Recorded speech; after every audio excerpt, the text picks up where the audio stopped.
मित्रों, धनेश केवल जातक को धन ही नहीं देता अपितु धन के योग्य बनाता है। धनेश वास्तव में व्यक्ति की चेतना किस प्रकार के मूल्यों को आकर्षित करती है, किस प्रकार के मूल्यों को पहचानती है, यह बताता है। तो धनेश और केवल धन या मुद्रा को नहीं बताता अपितु उसके संसाधन किस प्रकार के रहेंगे, उसकी योग्यता किस प्रकार की रहेगी, उसका आत्ममूल्य किस प्रकार का रहेगा, उसके जीवन में किस प्रकार का स्थायित्व रहेगा, संचय करने की क्षमता किस प्रकार की रहेगी, ये सब धन के अधिकार क्षेत्र में आता है। उदाहरण के लिए यदि हम धनेश के अन्य ग्रहों के साथ तुलना करें तो आप देखेंगे कि सूर्य जातक को सत्ता देगा, आत्मसम्मान देगा, अधिकार देगा, परंतु संचय नहीं सिखाता। चंद्रमा की बात करें तो चंद्रमा मन देगा, भावनात्मक सुरक्षा देगा, लेकिन स्थायी भौतिक मूल्य चंद्रमा नहीं देता। मंगल की बात करें तो मंगल ऊर्जा देगा, शक्ति देगा संघर्ष करने की, पर बचाकर रखने की बुद्धि वो मंगल नहीं देगा। बुध की बात करें तो व्यापारिक बुद्धि बुध देगा, कैलकुलेशन करना आपको सिखाएगा, लेकिन दीर्घकालिक रूप से किस प्रकार से स्थायित्व आना है ये बुध नहीं देगा। गुरु की बात करें तो गुरु ज्ञान देगा, नैतिक समृद्धि देगा, लेकिन व्यक्तिगत संपत्ति का स्वामी आप नहीं हैं, ये गुरु बताता है। शुक्र की बात करें तो ऐश्वर्य देगा, भौतिक समृद्धि देगा, आपके जीवन में भोगने की क्षमता देगा, लेकिन धनेश कमजोर है तो ध्यान रखें कि धन टिकता नहीं, ये चीजें टिकती नहीं है। ठीक है, इन सभी के फल तभी स्थिर होंगे जब धनेश उसका आधार बन जाए। तो धनेश क्या देता है? देखिए, धनेश वास्तव में आपको देगा आत्ममूल्य। ठीक है, धनेश वास्तव में आपको देगा संचय करने की शक्ति। धनेश बताता है कि धन मित्र है या शत्रु। जो धन आपके पास है वो आपके लिए मित्रता का कार्य करेगा या शत्रुता का कार्य करेगा, ये धनेश बताएगा। ठीक है मित्रों, धनेश ग्रह वास्तव में देखा जाए तो कर्मफल का स्थायी खाता आप बोल सकते हो, वो धनेश बताता है। धनेश वास्तव में बैंक बैलेंस को बताता है। अन्य ग्रह लेन देन करेंगे, लेकिन धनेश ये बताएगा कि आपका बैंक बैलेंस कितना है। तो धनेश यदि कुंडली के अंतर्गत में शक्तिशाली है, धनेश कुंडली में बलवान है और धन भाव के स्वामी पर शुभ ग्रहों का प्रभाव है, तो आप देखेंगे तो ऐसा जातक धन के पीछे भागता नहीं है, अवसर स्वयं व्यक्ति के पास आते हैं। जोखिम लेने पर भी ऐसा जातक टूटेगा नहीं। ठीक है, और गिरकर फिर से खड़ा होने की जो क्षमता होती है वो केवल धनेश ग्रह दे सकते हैं। आइए अब हम बात करते हैं प्रत्येक भाव में धनेश ग्रह यदि बैठते हैं तो किस प्रकार का फल समानता देते हैं। देखिए, धनेश ग्रह यदि लग्न में मित्रों बैठ जाए, ठीक है, ध्यान रखिएगा कि समस्त भावों में यदि धनेश ग्रह शुभ होकर या फिर धनेश ग्रह स्वगृह मित्र ग्रह उच्च राशि के होकर बलवान होकर शुभ ग्रहों से दृष्टि युक्त हो सकते हैं। पाप ग्रहों से दृष्टि युक्त की मैं बात अभी नहीं कर रहा हूँ। धनेश ग्रह यदि बलवान होकर लग्न भाव के अंदर बैठते हैं मित्रों, तो ऐसा जातक धन अपने स्वयं पर ही खर्च करता है और व्यक्ति स्वयं को ही संसाधन मानता है। यानी आपके अंदर कोई ना कोई कला ऐसी जरूर होगी जो आपको धन कमाने की, अपनी स्वयं की पहचान स्थापित करने की क्षमता देती है। ठीक है, इसके अलावा कई बार ऐसा जातक अपने आप का निरीक्षण करने में सक्षम होता है। ये चीजें धनेश आपको देते हैं। धनेश यदि लग्न भाव में है तो ऐसा जातक खुद ही अपना ब्रांड बन जाता है। धन कमाने के लिए बाहरी सहारे की जरूरत नहीं पड़ती, उसके अंदर स्वयं ही इतनी क्षमता होती है कि वो स्वयं ही धन कमा पाता है। यानी दूसरे पर निर्भरता नहीं बचती। सीधी सीधी बात, सरल शब्दों में बोलूं तो जातक अपना स्वयं का रोजगार धंधा है, स्वयं का कोई ऐसा कार्य जरूर करता है जिसके कारण वो धनागमन उसके जीवन में होता रहता है। कोई बाहरी चीज उसके धन को प्रभावित नहीं कर पाती। सामान्यतः मजबूत होकर यदि धनेश ग्रह बैठते हैं तो नेतृत्व क्षमता देंगे। आप कोई ना कोई उद्योग स्थापित कर सकते हैं। गिरकर दोबारा उठने की क्षमता धनेश ग्रह यहाँ पर देते हैं। ये मैंने कुल मिलाकर सरल शब्दों में बोलूं तो ऐसा जातक स्वयं के द्वारा बनाई हुई संपत्ति का मालिक बनता है। ठीक है, अब थोड़ी बात खराब स्थिति की भी, क्योंकि अगर आप देखें कुंडली में दूसरे भाव का स्वामी मारक भाव, दूसरा भाव मारक भाव होता है, दूसरे भाव का स्वामी मारक ग्रह माना जाता है। तो ध्यान रखिएगा कि यदि खराब स्थिति में यदि लग्न भाव में बैठे हुए हैं तो कई बार जातक क्या होगा कि आत्म केंद्रित प्रकार का रहेगा, लालची रहेगा। ठीक है, और मैं ही सब कुछ हूं, इस प्रकार का अहंकार होने की आशंका बनती है। तो सावधानी यहां पर बरतनी चाहिए। ध्यान रखिएगा कि धन यहाँ पर आपके आत्मविश्वास और आपके शरीर में प्रभावित होता है, ये मान के चलिएगा, ठीक है। यानी जातक धन अपने ऊपर ही खर्च करेगा। जितना आत्मविश्वास बढ़ा रहेगा उतना धन अधिक होगा, और जितना आत्मविश्वास गिरा रहेगा उतना धन की स्थिति कमजोर रहेगी। यानी आपका आत्मविश्वास ही आपका धन है। आपने यदि अपने आत्मविश्वास को नहीं गिरने दिया तो धन कमाने में कोई विशेष समस्या नहीं होगी। लेकिन यदि आपका आत्मविश्वास ही गिर गया तो आप देखेंगे कि आत्मविश्वास गिरा, इधर धन की स्थिति घटी। तो यहाँ पर इस चीज का ध्यान रखें। आइए बात करते हैं मित्रों, धनेश ग्रह यदि कुंडली के धन भाव में ही बैठ जाए। देखिए, धनेश ग्रह यदि धन भाव में ही बैठते हैं तो सीधी सी बात है, स्वगृही होंगे, ठीक है। तो ऐसे जातकों को प्राय शुद्ध लक्ष्मी का योग मिलता है, उसकी वाणी ही उसका मूल्य होगी, ठीक है।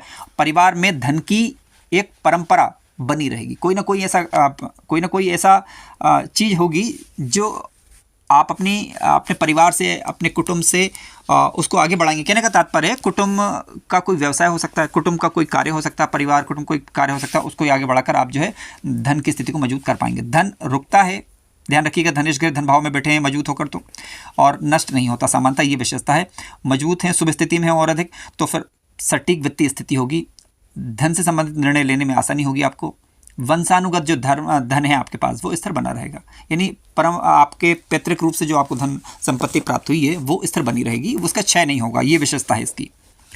यदि खराब स्थिति हो तो खराब स्थिति अब कैसे हो सकती है, ग्रह कमजोर हो, पीड़ित हो रहा हो, तो कंजूस किस्म का होना, ठीक है, अधिक कमजोर होना नहीं, ठीक है। भावनात्मक रूप से धन को अधिक महत्व देना, लेकिन शुभ स्थिति में है तो ऐसा जातक धन को संभालना जानता है। एक शब्द में यदि बोलूं तो धनेश धन भाव में है तो ऐसा जातक अपने धन को, चाहे वो पारिवारिक धन हो, चाहे संपत्ति का धन हो, चाहे वो बैंक बैलेंस वाला धन ही क्यों ना हो, उसको संभालना जानता है कि उसकी केयर कैसे की जाए, ये जानता है। तृतीय धन भाव का स्वामी मित्रों यदि तीसरे भाव में बैठ जाए तो, देखिए, धन भाव का स्वामी तीसरे भाव में बैठ जाए तो ऐसी स्थिति में धन के लिए परिश्रम करना पड़ेगा, सीधी सी बात है। संचार से, मार्केटिंग से, लेखन इत्यादि कार्यों से लाभ होगा।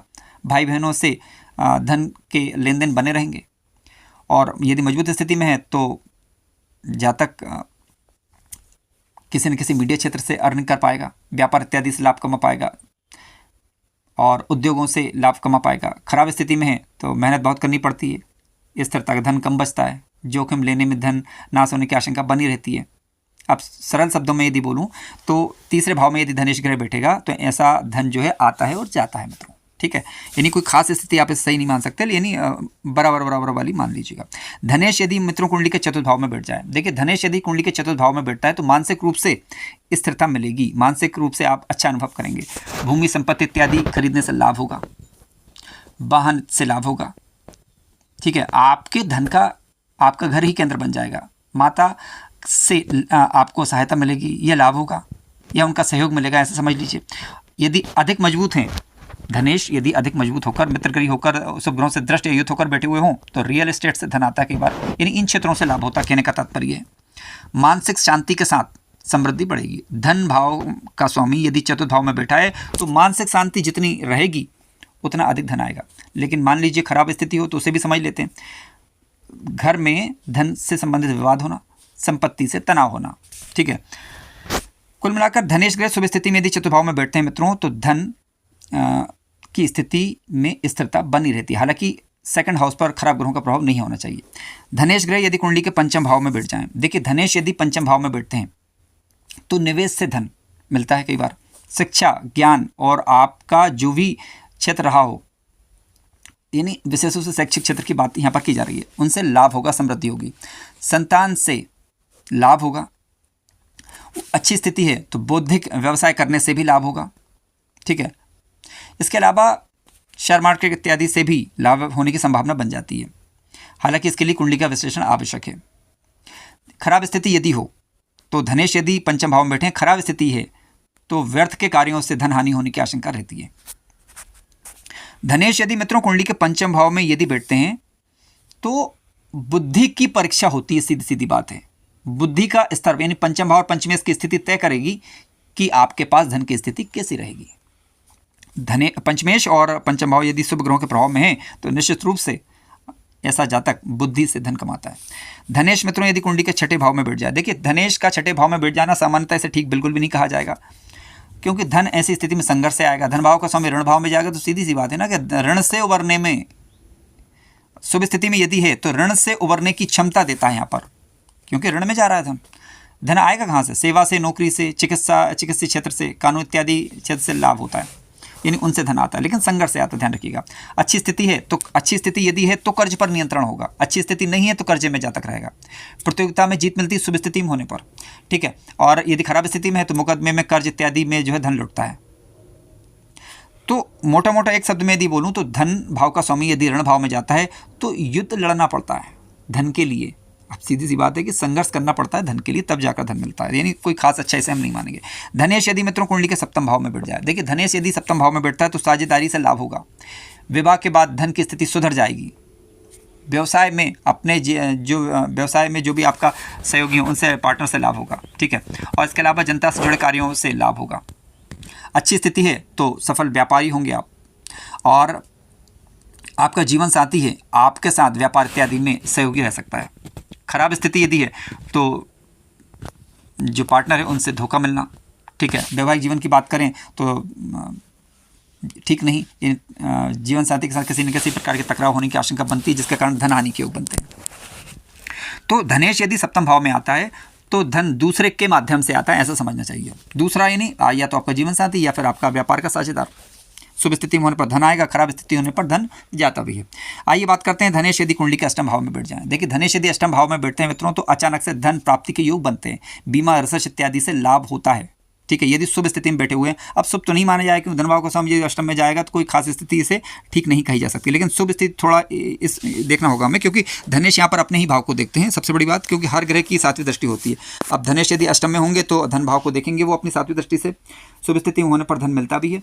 और यदि शुभ स्थिति और है, यानी धन भाव पर शुभ ग्रहों का प्रभाव है और है, और ये खराब ग्रहों का प्रभाव यदि नहीं आ रहा है तो अचानक से धन प्राप्ति होगी, बड़े जोखिम से लाभ होगा। कई बार खराब स्थिति यदि हुई तो अचानक से नुकसान होने की आशंका बने रहना, ठीक है, छुपे हुए शत्रुओं से हानि होना, टैक्स इत्यादि में अधिक धन चला जाए इसकी आशंका बने रहना, ये चीज़ें रहती हैं।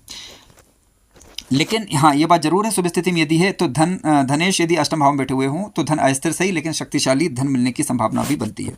धनेश मित्रों यदि कुंडली के नवे भाव में बैठ जाए, देखिए धनेश यदि नवम भाव में बैठेंगे तो धर्म और कर्म से धन प्राप्ति की संभावना बनती है, ठीक है। विदेश से लाभ होता है, गुरु इत्यादि की सलाह मानने से लाभ होगा, कोई ना कोई आध्यात्मिक कार्य करेंगे तो इसके बाद धन प्राप्ति की संभावना बन जाएंगी।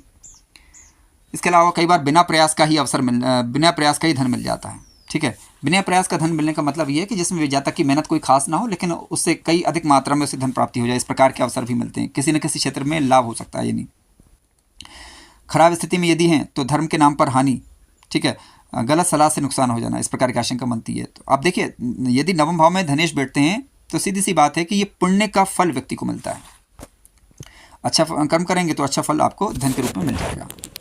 और यह जिन बातों की हमने चर्चा की कि धनेश जिन चीज़ों के लिए उत्तरदायी हैं वो चीज़ें आपको मिलती हैं। धनेश यदि कुंडली के दसम भाव में मित्रों बैठ जाए तो देखिए कर्म और प्रतिष्ठा का विचार हम कुंडली के दसम भाव से करते हैं। आप जातक के करियर की यदि हम बात करें तो इससे इसका सीधा संबंध होगा। आपका जो धन है आपके करियर के माध्यम से आएगा, सीधी सी बात है, जो कर्म करेंगे उसके माध्यम से आएगा। और व्यापार इत्यादि से भी लाभ होगा, प्रशासकीय क्षेत्रों से भी धन प्राप्ति की संभावना बनती है, सत्ता से जुड़े लोगों से भी धन प्राप्ति होने की संभावना बनती है। शुभ स्थिति में ज़्यादा है तो प्रसिद्धि के साथ धन मिलेगा, ठीक है, और दीर्घकालिक सफलता देगा। यदि खराब अवस्था में यदि धनेश बैठे हुए हैं तो काम अधिक करना पड़ेगा लेकिन संतोष नहीं मिल पाएगा, और धन से अधिक तनाव रहेगा, यानी धन रहेगा लेकिन तनाव देगा वो। कुल मिलाकर देखा जाए तो दसम भाव में जो धनेश ग्रह बैठते हैं वो उसके कर्म के परिणाम स्वरूप ही उसका प्रतिफल क्या मिलेगा वो धनेश यहाँ पर बैठकर बताते हैं। धनेश मित्रों यदि कुंडली के एकादश भाव में बैठ जाएं, धनेश कुंडली के एकादश भाव में बैठ जाएं तो ये बेहद ही शुभ स्थिति है, ठीक है। अत्यधिक आय के योग बनते हैं, ये धनेश ही लाभ भाव में बैठ गया तो कहना ही क्या, ठीक है। अत्यधिक धन लाभ के योग बनेंगे और बड़े लक्ष्यों की पूर्ति में सहायता मिलेगी। आपके जो मित्र मंडली होंगी वो प्रभावशाली होगी, यानी धनाढ्य परिवार से हो सकते हैं वो, ठीक है। और इसके अलावा बहुस्तरीय तरीके से आय होने की संभावना बनती है, ठीक है। खराब स्थिति क्या हो सकती है, देखिए खराब स्थिति कुछ नहीं लेकिन फिर भी थोड़ा ध्यान रखना पड़ेगा। यदि धनेश ग्रह 11वें भाव में बैठे हैं तो लालच को कई बार बढ़ाएंगे, गलत संगत होने की आशंका बनती है, तो सावधानी यहाँ पर बरतनी चाहिए। लेकिन एक खास बात यहाँ पर यह होती है कि धन प्रचुर मात्रा में मिलता है लेकिन धन कई बार अस्थिर होता है, ठीक है, ये थोड़ा सा ध्यान देने वाली बात है। तो यानी अपने धन को कहीं ना कहीं किसी अच्छे ज्योतिषाचार्य पंडित जी सलाह लेकर अच्छी जगह निवेश कर सकते हैं, ठीक है, लेकिन कुंडली विश्लेषण के बाद।